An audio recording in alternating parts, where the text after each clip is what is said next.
Hi, welcome to week 4 of the online weight loss challenge. So this call has been pre-recorded. Mark and I are currently on a plane somewhere between Dallas in the US and Brisbane, and we'll be in touch with you guys personally as soon as we're back on the ground. So week 4, we're thinking about carbohydrates, we're thinking about shopping, and we're thinking about cooking. But before we have a quick look at those, let's have a quick review of the things we've talked about over the last couple of weeks. So we've talked about protein, we've talked about how much protein you need. Each of you should now know how much protein you need to have in your diet every day, and you should be pretty close to being able to achieve that most days. We talked last week about water, so most people do need to increase their water intake. Most people are chronically dehydrated, they don't drink enough water. It's worth considering that if you drink a cup of coffee or a cup of black tea or coffee or tea with milk in it, that you actually need to get back to zero, you actually need to have a glass of water to counteract the dehydrating effects of the coffee and the tea, and then you're back at zero. Sorry about this. It's fine. Okay, and we talked about snacking and the importance of making sure that you keep your body never getting hungry, thinking about snacking on protein-based foods, and thinking about how you plan those into your day, never get caught hungry. And we also talked about meal planning, and we're going to come back to that this week as we talk about going shopping. So, carbohydrates. There's lots and lots of people out there saying you should eat this many carbs, you shouldn't eat this many carbs, but you need to get the balance right. Okay, most people probably have too many carbs, not enough protein, and certainly not enough veggies. So, and with the carbs, it's important that you're looking at things that are low GI. So GI stands for glycemic index. That's to do with how long it takes the body to digest the food and get out the sugars that are in there. So if it's got a low GI, it takes a while for your body to digest that and for the sugars to be released. So they're released much, much more slowly. Okay, the computer's got a mind of its own. If you're looking at high GI foods, they release sugar very quickly into your system, but then it's gone very quickly too, so that's not ideal. We want to be looking at low GI that will sustain you for a long time. So by thinking about eating wholemeal foods and whole grain alternatives, that will help to keep you eating low GI things. But also thinking about, when you're thinking about carbs, a carb-based breakfast isn't the best, although many people do use that, but a protein-based breakfast will give you a much better start to the day, and it will give you a much better control over your blood sugars and make you feel sustained and full for much longer. Interestingly, I read a study the other day saying that people who eat a hearty breakfast, and up to 20-30% of your daily allowance in your breakfast, actually are much more able to maintain their weight. So by having a really good breakfast, you'll actually get through the day much better, and the research is backing that up too. So, for example, you had a carb-based breakfast. This green line in the middle is showing you where your normal blood sugar levels should be, and you can see that your sugar levels go sky high and your insulin levels follow after. But then by mid-morning, that sugar levels drop way down and you're actually starting to crave sugar, you're feeling hungry. So you grab something that you shouldn't, a coffee and a muffin, because you're feeling low. So then you sky up again. And this pattern obviously is on a daily basis is not great for your body for having those massive highs and massive lows. So we're looking to keep those much more under control. These sorts of patterns over the long term lead to things like type 2 diabetes. Now if you skip breakfast, this is very similar, but you can see that you start off okay, but you don't give your metabolism that kickstart we talked about last week, and you drop down pretty quickly into hungry. So by mid-morning, you're really hungry, and you need a big sugar hit to get you going, which is not what you ideally need to be doing. And then again, we get this huge peaks and troughs with the sugar levels going up, the insulin levels going up, the insulin levels falling down really low, etc. So that's not ideal. Now, if you have a protein-based breakfast, something like our Formula 1 shake, you can see that your sugar levels, yes, they go up, but they stay within that normal range. Your insulin stays within that normal range. And by having your protein-based breakfast, your protein-based snacks, you can help to keep those levels much The peaks and troughs are much smaller, which is much healthier for your body. Ideal world, we want to keep them pretty consistent, which is where this chart's showing us. So, going shopping, some great additions for your pantry. Things that you should always have available. So, Formula 1 shake and some protein powder, your protein bars, your instant herbal beverage. They're great things to have around. Obviously beans. Then looking at brown rice, maybe even black rice. I personally prefer black than brown. Although it looks a bit different, it tastes fine. Wholemeal pastas, whole grain breads, things you keep around, so stock, keeping canned foods in the pantry ready, so you don't have to think, where am I going to put some veggies in? They're there ready to go.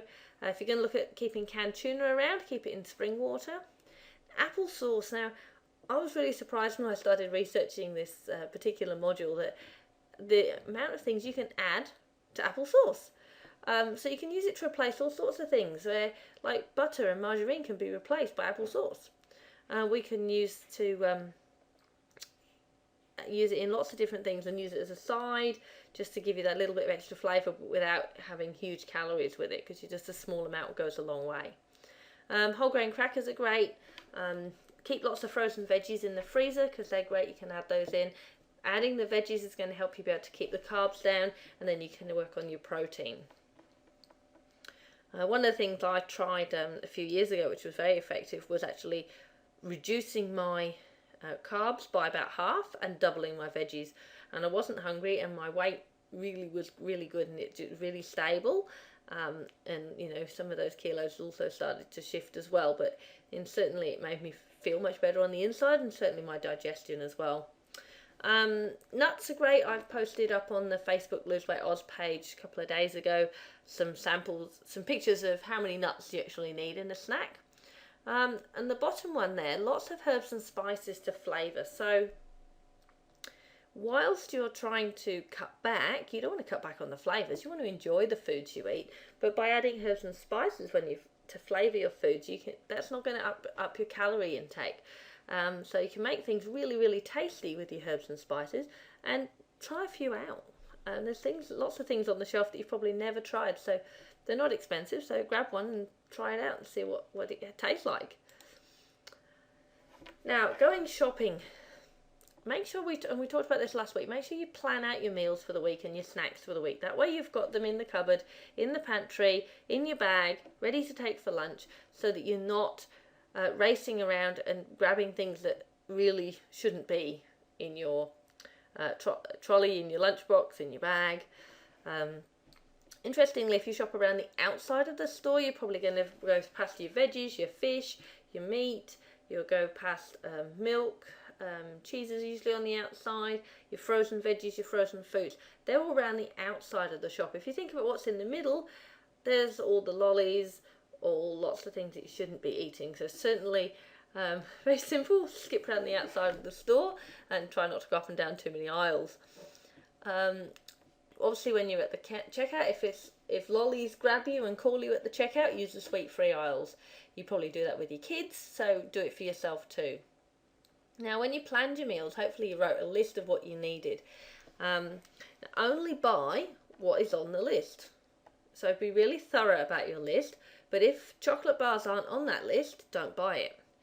You almost need to pretend like you're autistic. Autistic people, if you sent them with a shopping list to the shops, probably would only come back with what was on the list. Even if they saw something that they thought, oh, I might need that, they wouldn't get it because it's not on the list.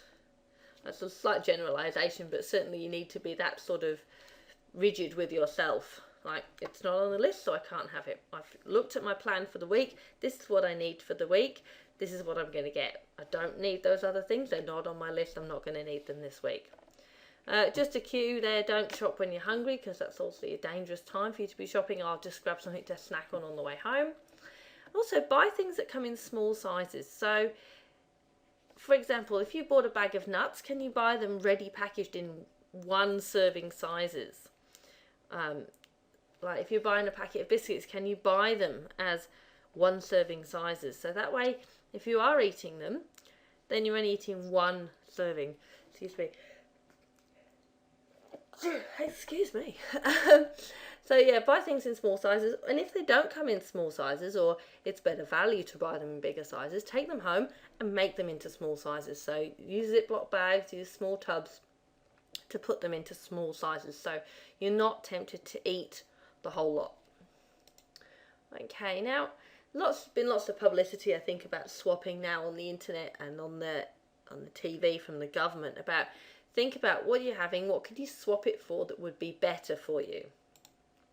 So just got a few tips here about ways you can lighten up your meals, things you can swap. So if you're looking at making lasagna, for example, you could swap that minced beef for turkey or chicken mince. It actually has a higher protein content and lower fat content, so winner on all counts. If you're cooking, swap margarine butter for applesauce.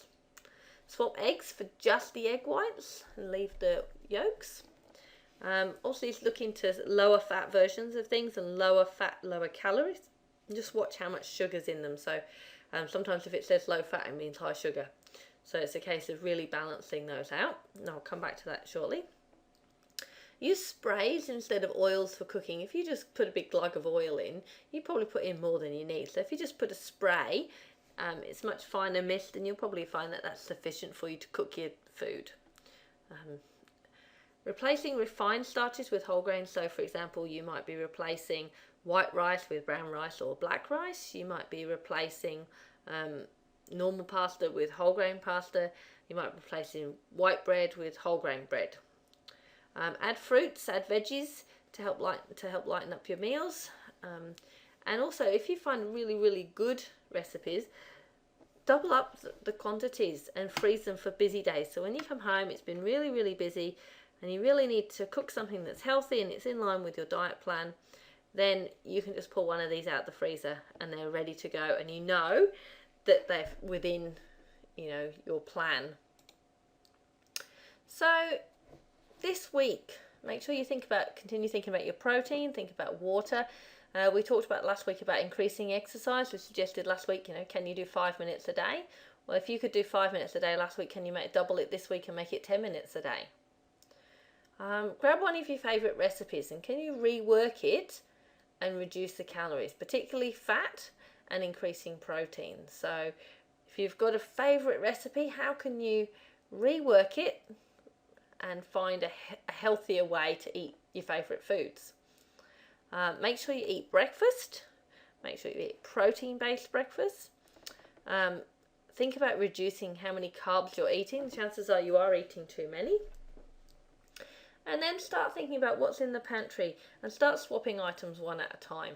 So for example, you may be looking at, okay, I'm going to change the yogurt that I have, and you can spend ages in the supermarket looking at all the different product labels, deciding which one is the better balance of sugar and protein and fat and carbs. But if you did that for every single item in your pantry today, you could be in the shop all day. So just swap the items one at a time. So start with something that you think, yeah, I really want to get that, and replace that with something better. Or as you finish your rice, you replace it with brown rice or black rice. If you don't keep white rice in the cupboard, you won't be tempted to think, oh, I'll do that because it's quicker. You make the time an extra 15-20 minutes to cook the brown rice. And also just make sure that you're taking your products correctly. So 2 shakes a day, any time of the day, and then 1 main meal. And again, that can be at any point of the day. It could be breakfast, lunch, or dinner. Remember, just cut back on that main meal. Think about your portion size. And make sure on the tabbies that you're taking, that you take those 3 times a day. So you take them in the morning, you take them at lunch, and you take them again in the evening. Ideally, take them before your meal and make sure you have plenty of water. If you have a good glass of water before your meal, chances are you won't eat as much as well. So that's another great way of bumping your water, keeping your carbs down, and making sure your tabbies are in your body so they can do their job. Okay, well, it's great to do this call for you tonight, and I look forward to touching base with you once we're on the ground in Brisbane. Good night.